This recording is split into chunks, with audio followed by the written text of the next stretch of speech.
శ్రీ గురుభ్యో నమః. కన్యారాశి అని వినగానే ఈ రాశి వారి యొక్క విశేషమైనటువంటి బుద్ధి, తెలివితేటలు, అశేషమైనటువంటి కీర్తి కోసం ఇతరులకు చక్కటి స్థానాన్ని కలిగించాలి అంటే, ఒక రాజు కావాలి అంటే ఒక మంత్రి సరిపోతాడు, కానీ కొంత రాజకీయం చెయ్యాలి అంటే మాత్రం కన్యాలగ్నం వారు స్వకీయంగా వాళ్ళు అంత ఆశపడేటువంటి వ్యక్తిత్వం కలిగిన వాళ్ళు కాదు. ధర్మాచరణ చక్కగా ఉండి వారి యొక్క ఉద్యోగ ధర్మాల విషయంలో మాత్రం వారు ఎంతో, అంటే వారికి అవతలి వాళ్లకు ₹1,00,000 రానియండి గాక అందులో ₹5 వచ్చినా పర్వాలేదు, అంటే ఆ ₹5 అంటే ఆ 5వ వంతు అంటే 5,000 వస్తున్నాయి లక్షలో అంటే కూడా వారికి వచ్చేటువంటి అవతల వాళ్ళ లక్ష గురించి ఎప్పుడూ ఆలోచించరు. వారి ఉద్యోగాన్ని వారు చక్కగా నిర్వహిస్తున్నారా లేదా చూసుకునేటువంటి వెళ్ళేటువంటి గొప్ప మనస్కులు ఈ రవి కన్యలో కలిగినప్పటికీ, లేదా చంద్రుడు కలిగినటువంటి లేదా కన్యా లగ్న జాతకులైనటువంటి వాళ్ళు.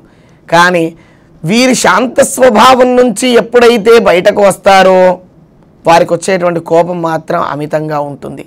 అలాగే ఈ కోపం ఎప్పుడైతే వస్తుందో వీరి మొహమాటం వలన అవతలది సంపాదించుకున్నా తిరిగి పోగొట్టుకునేటువంటి పరిస్థితులు ఏర్పడతాయి. అందువలన ఒకటి కోపం రాకుండా ఉంటే మంచిది, ఎందుకంటే రిలేషన్షిప్ పాడైపోయే పరిస్థితి ఉంటుంది. ఒకవేళ కోపం వచ్చిందా ధైర్యంగా ఉండాలి. కాస్త ధైర్యం విషయంలో కొంచెం మెత్తటి వాళ్ళే అని చెప్పొచ్చు. వీరికి తెలియక కాదు, కానీ ఏదైనా ఒక మనిషి యొక్క తోడ్పాటు, వారితో ఉండేటువంటి సఖ్యతను ఎట్టి పరిస్థితుల్లో వదులుకోవడానికి వీళ్ళు సాహసించరు.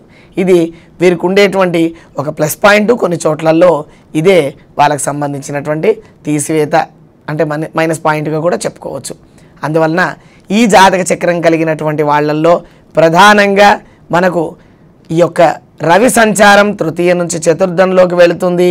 శని పైన సంచారంలో ఉండేటువంటి రవి వలన కొంత స్థిరాస్తి సంబంధమైనటువంటి విషయాల్లో, భాగస్వామ్య సంబంధమైనటువంటి ఆస్తి సంబంధమైనటువంటి పంపకాల్లో ఏదైనా ఇబ్బందులు కలిగి ఉంటే మటుకు ఇవన్నీ కూడా వాయిదా వేయడం అన్ని రకాలుగా మంచిది. ఎందుకంటే మీరు ఇక్కడ మొహమాటం చేత ఈ జనవరి 15 తర్వాతే ఈ కార్యక్రమాలను పెట్టుకోండి. లేకపోతే కనుక వీటి గురించి మొహమాటం వల్ల, లేకపోతే వాళ్ళకు ఉండేటువంటి రాని కోపం వచ్చినప్పుడు వాటిని పోగొట్టుకునే పరిస్థితి ఏర్పడుతుంది. కనుక ఇది ముందుగా చెప్పడం జరిగింది. అలాగే కుజుడు గనక తీసుకున్నట్లయితే శత్రు రుణ రోగాలకు సంబంధించినటువంటి 6వ ఇంట్లోంచి 7వ ఇంట్లోకి వస్తున్నాడు. ఇది కాస్త అననుకూలంగానే ఉంది. దీనివల్ల సోషల్ రిలేషన్స్ కొంచెం దెబ్బతినే అవకాశం ఉంటుంది. ఉద్యోగ సంబంధమైనటువంటి వాళ్ళల్లో మీరు చేస్తున్నటువంటి ప్రయత్నాల్లో కొంత సఫలీకృతత తక్కువగా ఉంది అని చెప్పడానికి చింతించవలసి వస్తుంది. అలాగే జాతక చక్రంలో ఉండేటువంటి గ్రహస్థితి కొంత తోడ్పాటు కాకపోతే మీరు చేస్తున్న ఉద్యోగాల్లో మీకు ఈ కాలంలో వచ్చేటువంటి అసహనం వలన ఉద్యోగాన్ని కోల్పోవలసిన పరిస్థితులు కూడా రావచ్చు. అలాంటి పరిస్థితులు ఉంటే మటుకు తప్పనిసరిగా మీరు జ్యోతిష్యులను సంప్రదించి మీ యొక్క జాతక చక్రంలో ఉండేటువంటి గ్రహస్థితులను క్షుణ్ణంగా పరిశీలించగలిగేటువంటి వాళ్ళు, అంటే ఆ గ్రహాల్లో మీ జాతక చక్రంలో ఉండేటువంటి ఉచ్చ, నీచ, స్వక్షేత్ర, అలాగే కొన్ని యుతులు, యోగాలు కలిగినటువంటి వాటిల్లో శుభయోగాలు ఉంటాయి, దుర్యోగాలు ఉంటాయి. వాటికి సంబంధించినటువంటి వివరాలని పూర్తిగా కనుక్కొని మీరు చేయబోయేటువంటి పనిని గురించినటువంటి వివరాలు కొంత తెలుసుకొని ముందడుగు వేయండి. ఏ రకమైనటువంటి వ్యాపార సంబంధమైనటువంటి అవసరాలు ఉన్నా మీరు ఫిబ్రవరి మాసంలో వరకు కాస్త సుముహూర్తాలు వచ్చే వరకు ఆగండి.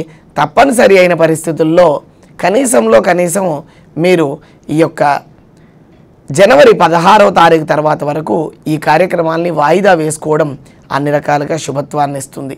ఎందుకు అంటే ఇక్కడ బుధుడు మనకు జాతక చక్రంలో ఉండేటువంటి తులలో వృశ్చికంలో ఉండడము, అలాగే శుక్రుడు 2వ ఇంట్లో ఉండడం వల్ల మంచి వాగ్దాటి, చక్కటి మాట తీరు, అవతల వాళ్ళ ముందు అణిగి ప్రవర్తించగలిగేటువంటి శక్తిశాలి అన్నీ ఉన్నాయి. కానీ నిజానికి ఇంటర్నల్గా ఉండేటువంటిది ఏదైతే ఉందో ఫ్రస్ట్రేషన్, అది ఓవర్కమ్ అయిపోయినప్పుడు మాత్రం ఈ సమస్యలు అధికంగా వచ్చే అవకాశం ఉంటుంది. కనుక మరి ఈ యొక్క జాతక చక్రంలో కొంతవరకు మనం స్వామి అనుగ్రహం కావాలి కనుక ఈ రాశివారు కూడా కాలభైరవుడి యొక్క అష్టకాన్ని చదువుకోండి.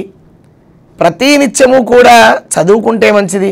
కుదరని పక్షంలో ఆదివారం రోజున కాలభైరవ అష్టకాన్ని మీరు చదువుకోలేనటువంటి వాళ్ళైతే ఈ రోజున మనకి ఎన్నో సాధకాలు ఉన్నాయి. కాలభైరవ అష్టకాన్ని మీరు డౌన్లోడ్ చేసుకోవడం ద్వారా కూడా చక్కగా వినే అవకాశం ఉంది. మీరు చదవలేనటువంటి వాళ్ళు దాన్ని చూస్తూ ఇది వింటూ మీరు కొంత చదువుకున్నట్లయితే లేదా చూస్తూ దాన్ని మననం చేసుకున్న చక్కటి పుణ్యఫలం కలుగుతుంది.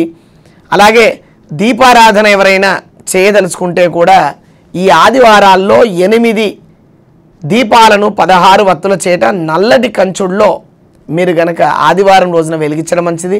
లేదా కాలభైరవ అష్టమి వచ్చినటువంటి రోజున కూడా ఈ కార్యక్రమాన్ని చేసుకోవడం వల్ల మీకు సుభిక్షత కలుగుతుంది అని తెలియజేయడంతో పాటు మా ఈ స్క్రీన్ పైన వేగా ఛానల్ ద్వారా మీకు ఏర్పాటు చేస్తున్నటువంటి ఈ రాశి ఫలితాల్లో ఇంకా క్షుణ్ణంగా మీ వివరాలు తెలుసుకోవడం కోసం స్క్రీన్ పైన కనపడుతుండేటువంటి ఈ యొక్క నంబర్లను సంప్రదించడం ద్వారా హైదరాబాద్ శివారు ప్రాంతాల వాళ్ళు నేరుగా మమ్మల్ని కలుసుకునేటువంటి అపాయింట్మెంట్ పొందే అవకాశం ఉంటుంది. దూర ప్రాంతాలకు సంబంధించినటువంటి వాళ్ళు తగినటువంటి డబ్బును రుసుముగా చెల్లించి మీ సమస్యకు తగినటువంటి పరిహారాల్ని మా ద్వారా ఆన్లైన్లో మాట్లాడేటువంటి సదవకాశం కలుగుతుందని మీకు తెలియజేస్తూ స్వస్తి.